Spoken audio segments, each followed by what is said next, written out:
Hi my beautiful souls, this is mistake A. So आज हम check करेंगे कि आपको क्या लेट गो करने की ज़रूरत है, what you need to let go. हो सकता है लाइफ में कुछ चीज़ें आपने अभी तक पकड़ के रखी हैं, होल्ड ऑन करके रखी हैं। कुछ चीज़ें जो आपके लिए अब आपके ग्रोथ में, आपके लाइफ में अब उसका कोई काम नहीं है, आपके लिए कोई इम्पोर्टेंस, कोई गुड सर्व नहीं कर रहा है।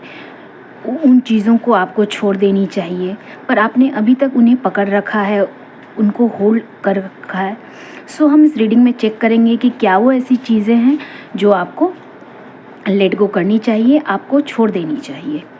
सो जब तक मैं कार्ड्स को सफल कर रही हूँ, लाइक एंड फॉलो करके रीडिंग के साथ, कार्ड्स के साथ कनेक्ट हो जाइए। ध्यान रखना है, it's a general timeless collective reading for all sign. So take what resonates and leave the rest behind. Take it as a guidance and not a prediction. Divine, please guide करिए what my viewers need to let go right now. Mahadev, please guide करिए। ओम नमो भगवते वासुदेवाय नमः। Mahadev, please guide करिए what my viewers need to let go now.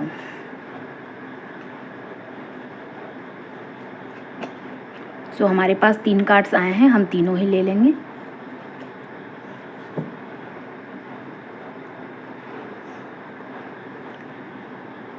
Let's check क्या आया है हमारे पास।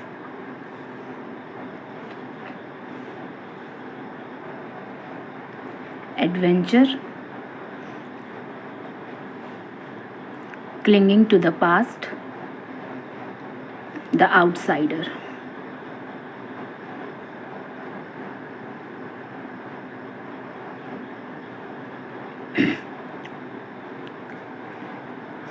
सो क्या चीज़ें आपको लेट गो करने की ज़रूरत है।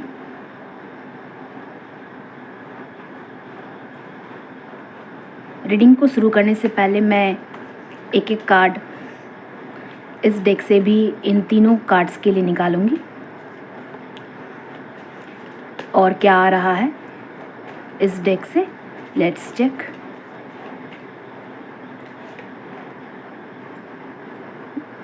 Nine of swords, star and 10 of wands.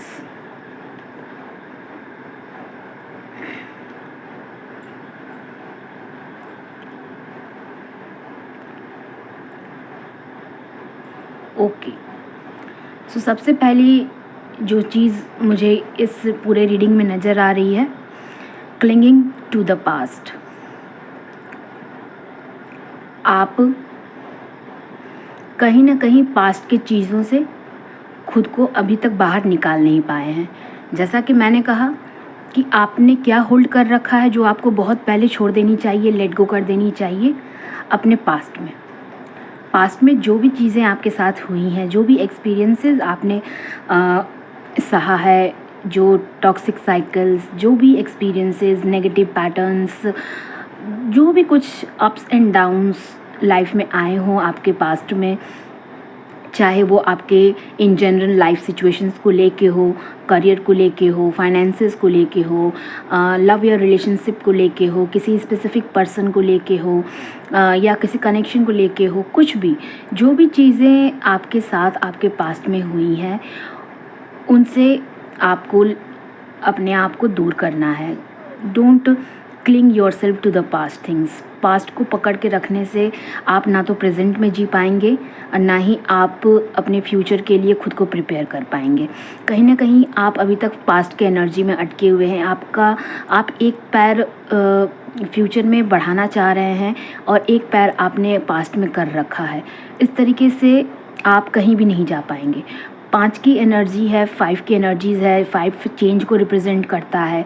तो लाइफ में जो भी आप चेंजेस चाह रहे हैं, जो भी चेंजेस आप एक्सपेक्ट कर रहे हैं, वो चेंजेस तभी आएंगे जब आप इन चीज़ों को लेट गो करेंगे।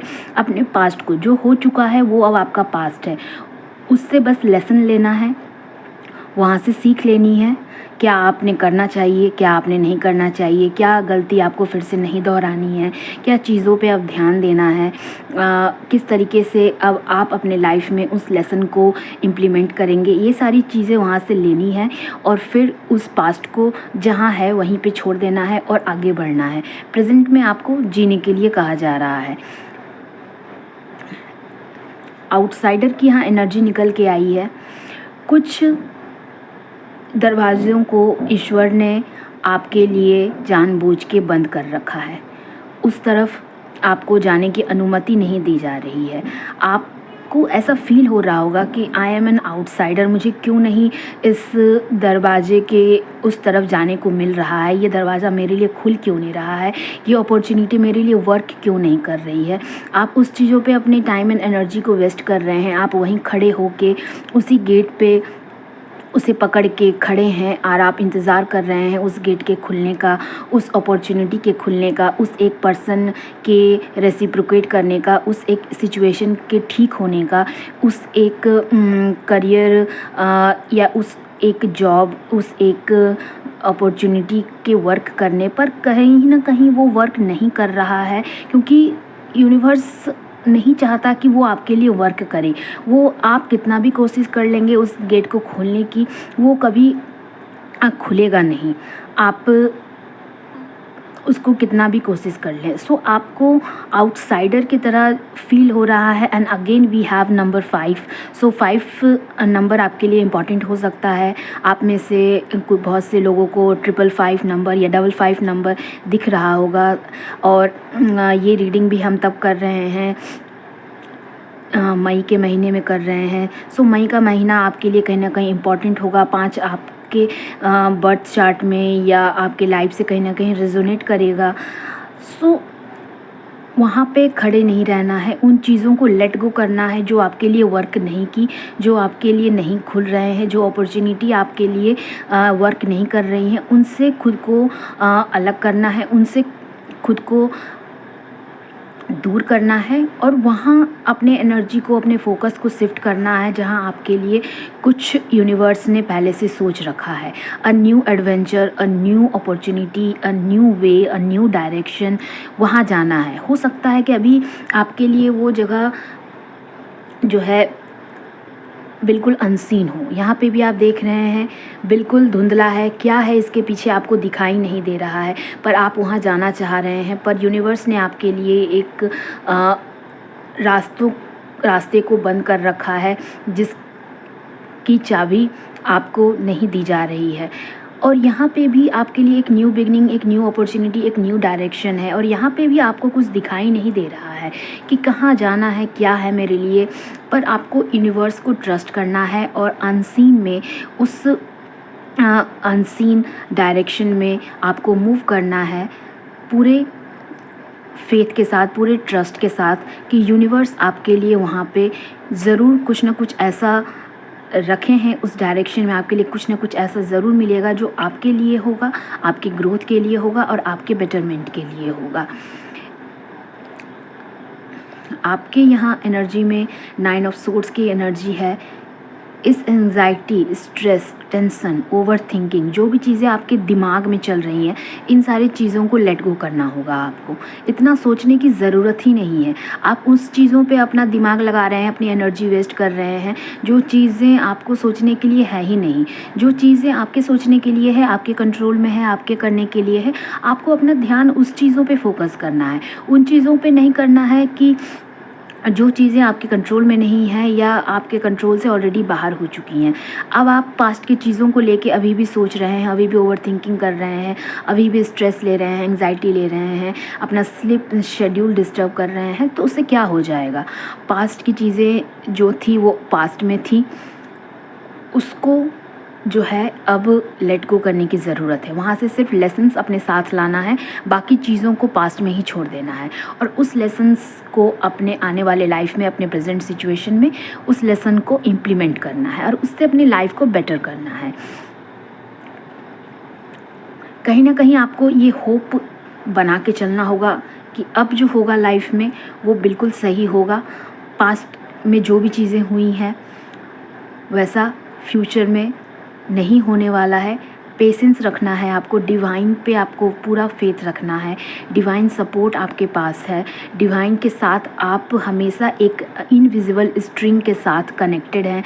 आपको लगता होगा कि नहीं आप अकेले हैं, आपके साथ कोई नहीं खड़ा है, पर the universe is always seeing you, always blessing you.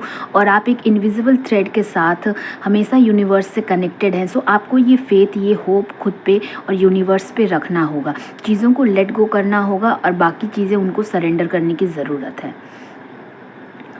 इतना बोझा लेके आपको चलना नहीं है। हर चीज़ के बारे में आपको सोचना नहीं है। एंग्जाइटी भी आप ले रहे हैं, स्ट्रेस भी आप ही ले रहे हैं, डिप्रेशन भी आप ही फील कर रहे हैं, ओवर थिंकिंग भी आप ही को करना है, पास्ट की चीज़ों से भी आप ही को क्लिंग करना है। जो दरवाजे खटखटाने पे भी नहीं खुल रहे हैं उनको खटखटा के अपनी एनर्जी को बर्बाद करना है। हर नेगेटिव एक्सपेक्ट के बारे में सोचना है और चीज़ों को बिल्कुल कस के पकड़ के रखना है। इतना चीज़ें आप लेके चलेंगे तो आपके लिए काफ़ी मुश्किल हो जाएगी। आप ओवरवेलमिंग फील करेंगे, बर्डन फील करेंगे, स्ट्रेस्ड फील करेंगे। सो इसलिए आपकी जो है एनर्जी 9 ऑफ सोर्ड्स की बनी हुई है और आप इस ओवर थिंकिंग से, इस सिचुएशन से बाहर नहीं निकल पा रहे हैं। सो अपने बर्डन को रिलीज़ करिए। सारी बर्डन को अपने कंधों पे रख के आप आगे नहीं बढ़ सकते हैं। इन सारी चीज़ों को एक एक करके आपको लेट गो करना है। सिर्फ वो रिस्पॉन्सिबिलिटीज़, सिर्फ वो चीज़ें जो आपके लिए सही है, आपके प्रेजेंट के लिए ज़रूरी हैं और आपके फ्यूचर में आपको हेल्प करेगी। जो लेसन्स हो गए, जो लाइफ लर्निंग्स हो गई, जो वैल्यूज़ हैं, सिर्फ उन्हीं चीज़ों को, होप है, फेथ है, ट्रस्ट इन यूनिवर्स है, सरेंडर टू द यूनिवर्स है, सिर्फ इन सारी चीज़ों को लेके ही आपको आगे बढ़ना है। बाकी जितनी भी चीज़ें हैं उन सबको आपको लेट गो करना है। So this was the reading. और भी जो इम्पोर्टेंट नंबर्स आपके लिए मुझे यहाँ दिखाई दे रहे हैं, इट्स 7, 9, 10, जुलाई का महीना, सितंबर का महीना, अक्टूबर का महीना कहीं ना कहीं आपके लिए इम्पोर्टेंट होगा। 5 यहाँ प्रोमिनेंट निकल के आया है। सो ये सारे नंबर आपके लिए इम्पोर्टेंट हो सकते हैं। सो इस रीडिंग में इतना ही है।